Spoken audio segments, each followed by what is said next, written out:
அக்னி நட்சத்திரம்னு ஒரு திரைப்படத்தை நீங்கள் பார்த்துருப்பீங்க. அக்னி நட்சத்திரத்தில் வர்ற விஜயகுமார் வந்து 2 மனைவிகளை வைத்துக்கொள்ள வேண்டும் என்று நினைக்கவில்லை.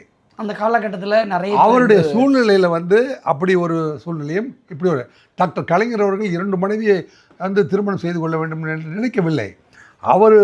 அவர் கடந்து வந்த சூழ்நிலையில் அவர் வந்து தயாளு அம்மாவை மீறி ராசாத்தி அம்மாவோடும் சேர்ந்து பயணம் செய்வதற்கு ஒரு வாய்ப்பு அல்லது ஒரு சூழ்நிலை, அப்படிதான் அவருக்கு ஒரு சூழ்நிலை அமைஞ்சிருக்குது. சூழ்நிலை விஜய்க்கு அப்படி ஒரு சூழ்நிலை அமைஞ்சிருக்குது. அப்படி நீங்க அட்ஜஸ்ட் பண்ணி வாழணும் இல்லை, அட்ஜஸ்ட் பண்ணி வாழல. ஏன் இப்போ நான் வந்து டாக்டர் கலைஞரோடைய வீடியோ நேற்று தான் பார்த்தேன்.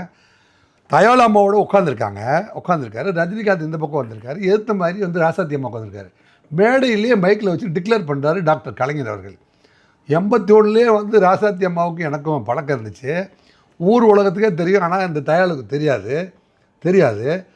கடைசியில் மனோரமா வந்து ஏம்மா ஊர் உலகத்துக்கே தெரிஞ்ச இந்த மேட்ரு உனக்கு தெரியாதான்னு போட்டு உடைத்து விட்டார்.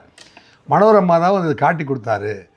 அதுக்கப்புறம் வந்து இவங்களுக்கும் தெரிஞ்சு போச்சு, எல்லாம் ஒத்து போயிட்டாங்க அப்படின்னு வந்து மேடையிலே வச்சு மைக்கில் வச்சு ஒரு முதலமைச்சர் சொல்கிறாரு. அப்போ அந்த மாதிரி விஜய் வெளிப்படையாக சொல்லணும் இல்லையா? வெளிப்படையாக வந்து கூட்டிகிட்டு வந்து அறிமுகப்படுத்திட்டார்ல. சார் நட்பில் இருக்கிறதா சொல்லியிருக்காரு. அவரே வந்து என்னைக்கு வந்து லீகலாக ஆமாம் நான் திருமணம் பண்ணிட்டேன், நட்பு இல்லை திருமணம் பண்ணிட்டேன்னு அவர் சொன்னார்னா அன்றைக்கி நீங்கள் அண்ணின்னு கூப்பிட்டுருங்க. அது வரைக்கும் வந்து அவர் தோழியாகவே நீங்கள் வந்து கருதுங்க. அதுதான் என்னுடைய வேண்டுகோள்.